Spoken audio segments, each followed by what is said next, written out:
Hey guys, as promised, we're going to start doing some P-DTR demos, and Gareth here has been complaining of a stiff neck. He woke up this morning with some neck pain. So from P-DTR's perspective, what we want to do is just start out by testing the neck. So if I get Gareth to sit up nice and tall, and I drop the head all the way forwards, in this case what I'm doing is just checking just a general screening of bilateral SCM. So I'm going to push the head back nice and strong for me, and he's weak. Try again, hard as you can, nice and strong for me, and he can't do it.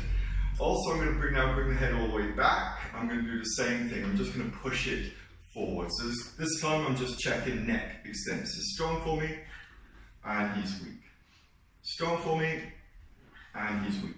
So if I was going to, classically trained as a chiropractor, if I was going to try and help Gareth this morning, I'm going to drop the head down. I'm just going to have a little feel just off the articular pillars, and there's some tightness, there's some restriction in the movement of the vertebra, the facet joints. I'm just going to have a little feel on this side, and again there's just some restriction there. The deep question that we ask ourselves in clinic is, if you adjust a joint and the problem comes back, why doesn't the adjustment hold? And often we find that's because some of the muscles, longissimus, rotatores, and transversi, may become hypertonic and cause those muscles to really grip around the joint, causing that joint restriction. And then when we come and do the adjustment, we break up some periarticular adhesions, we actually cause some reflexive relaxation of muscle, and the patient feels better. But why doesn't an adjustment hold? And so if I go ahead and do an adjustment for Gareth here, if I get you to lie on your back for me. And we're just going to have a little general quick feel down and just see where I find the joint restriction. And the area of most restriction I'm finding is around the level of C2, 3 on the right. So I'm going to take a contact, I'm going to just do a rotary adjustment. Nice deep breath in for me, and all the way out. Perfect. Okay, I'm going to do that bilaterally because I also found some joint restriction just one level above this. Okay, just going to come into here again, take a contact, nice deep breath in for me, and all the way out. Perfect, well done. Just a post check, feels a lot better. Okay, if I get you to sit up for me. Okay, sit up nice and tall for me. I'm just going to drop the head down, and I'm going to go as hard as I can. Okay, nice and strong for me. Nice and strong for me. And it seems to be better. I'm going to bring the head all the way back, nice and strong for me. Okay, and that's fine.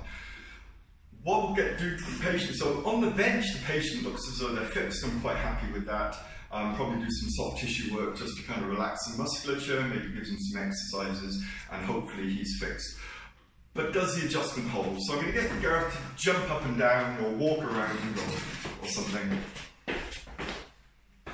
Move your neck. Okay, and we're going to just check again. And drop the head down, nice and strong for me, and it's gone immediately. In this case, the adjustment didn't hold. Head back for me, nice and strong for me, and again, the adjustment didn't hold. What I really want to do is, rather than just go in and identify the joints that are restricted and the muscles that are tight, rather than laser in on this area here, I really, from a P-DTR perspective, I want to identify the area that's actually causing the weakness, or expressed another way, what do I need to do to his neurology in order to normalize the myotactic reflex in the neck. And what I noticed, after actually a little bit of examination earlier, is actually he's having a problem with his left knee. If I rub the left knee, head back for me, nice and strong as you can. It's like a rock now. Again, compress rather than compress the left knee, nice and strong for me, and you can do it easily. If I actually get him to walk around again,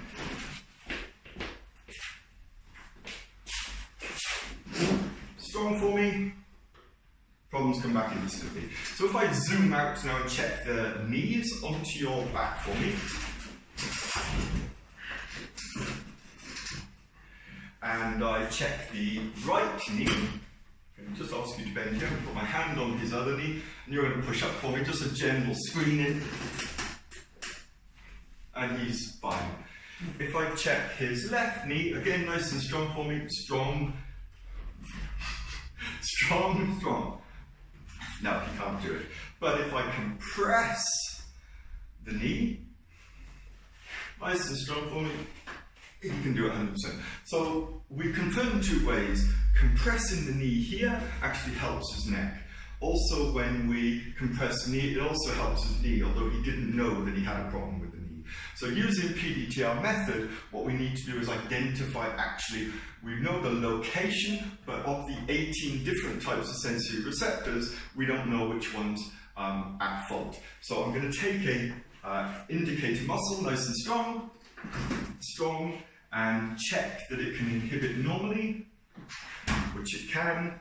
So in this case, I'm just going to apply a stimulus. I'm just going to hit the knee, which the brain regards as a pain stimulus. In this case, it's a paleo-spinal thalamic tract stimulus, nice and strong, and it causes him to go weak immediately. But not just weak here, it's weakness absolutely nice and strong for me everywhere, because the information is incongruent and has caused him to actually now be unable to create a myotactic reflex. So now all I'm left needing to do is identify what information, nice and strong for me, his brain needs to know in order to negate the weakness caused by that stimulus. In this case, he has a problem with a neo-spinothalamic tract stimulus in the medial longitudinal ligament of the knee. Nice and strong, and immediately comes strong. So pairing the two,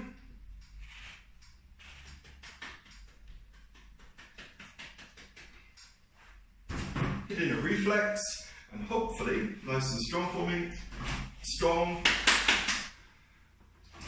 strong, as strong as you can for me, and does the muscle relax? It does. Sit up for me. Head all the way forwards, nice and strong for me. Good. And all the way back for me, nice and strong. Good. Stand up for me, jump around.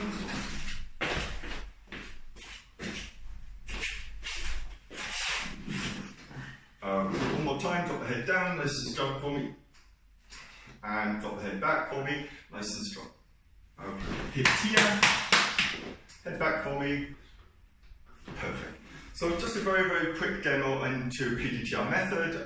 Any questions, do drop them in the comments below. We'd love to answer them. Many, many more demos coming in the next couple of days. So great, thank you for that.